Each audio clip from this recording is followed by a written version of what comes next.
kulanti wanaagsan daawadayaal kusoo dhawaada warka BSTV qodobada aad ku daawan doontaana waxaa ka mid ah golaha wasiirada oo ansixiyay heshiis ay kala saxiixdeen dowladaha Turkiga iyo Soomaaliya warar cusub oo kasoo koray dadaalkii wakiilada beesha caalamka ka wadeen Kismaayo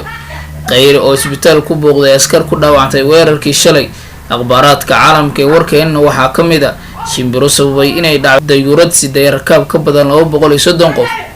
fadlan haddii aad nagu cusubtahay subscribe YouTube channelkeena BS Somali TV sidaan idinku soo gudbin wararkii ugu dambeeyay Soomaalida iyo caalamkiisa kale haatan warkii oo fidsan kulan ay maanta Muqdisho ku yeesheen golaha wasiirada Jamhuuriyadda Federaalka ee Soomaaliya ee lagu amaanay guulaha xoogan ee ciidanka xoogga dalka ka soo hoyeen furimaha dagaalka iyo howlgallada kale ee lagu baaxsanayo Al-Shabaab wasiirka wasaaradda warfaafinta dhaqanka iyo dalxiiska xukuumadda federaalka ee Soomaaliya oo ka warbixiyay kulanka uu gudoomiyay ra'iisul wasaare Xasan Cali Kheyre ayaa sheegay in goluhu uu si gaar ah u bogaaday guulaha ciidanka ka soo hoyeen dagaalkii degmada Awdigle iyo jabka ay gaarsiiyeen argagixisada Al-Shabaab intii uu shirku socday ee golaha wasiiradu waxay ansixiyeen is-afgarad u dhaxeeya wasaaradaha shaqada iyo shaqaalaha ee dowladaha Soomaaliya iyo Turkiga golaha wasiirada ee Jamhuuriyadda Federaalka ee Soomaaliya ayaa sidoo kale ka hadlay saameynta dhaqaale ee bulshada Soomaaliyeed uu ku yeelanayo qaraarka tirsigiisu yahay 1267 ee hor yaala golaha ammaanka ee qaramada midoobay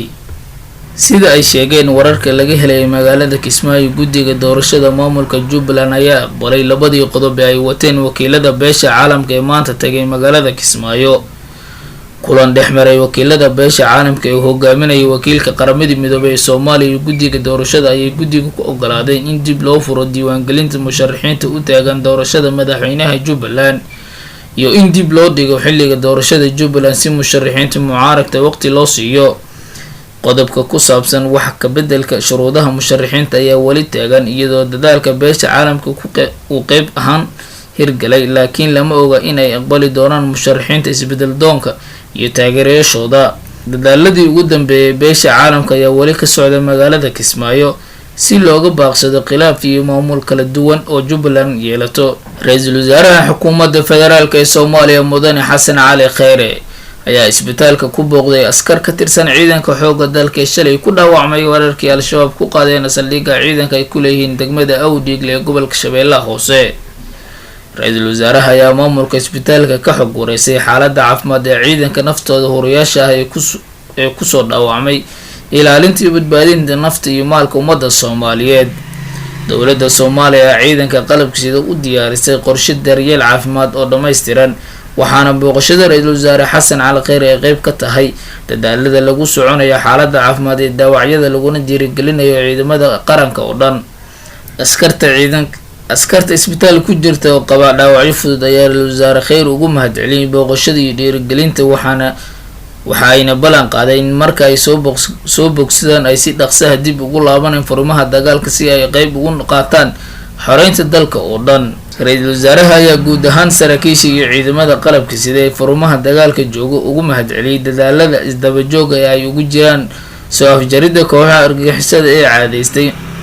gumaadka ummadda Soomaaliyeed dayuurada rakaab sida ayaa si degdeg ah ugu degtay meel u dhow magaalada Moscow kadib markii ay shimbiro ku dhacday diyaaradda waxaa saarnaa 233 qof oo rakaab ah shimbiraha ayaa galay matoorka waxayna gaarsiiyeen waxyeelo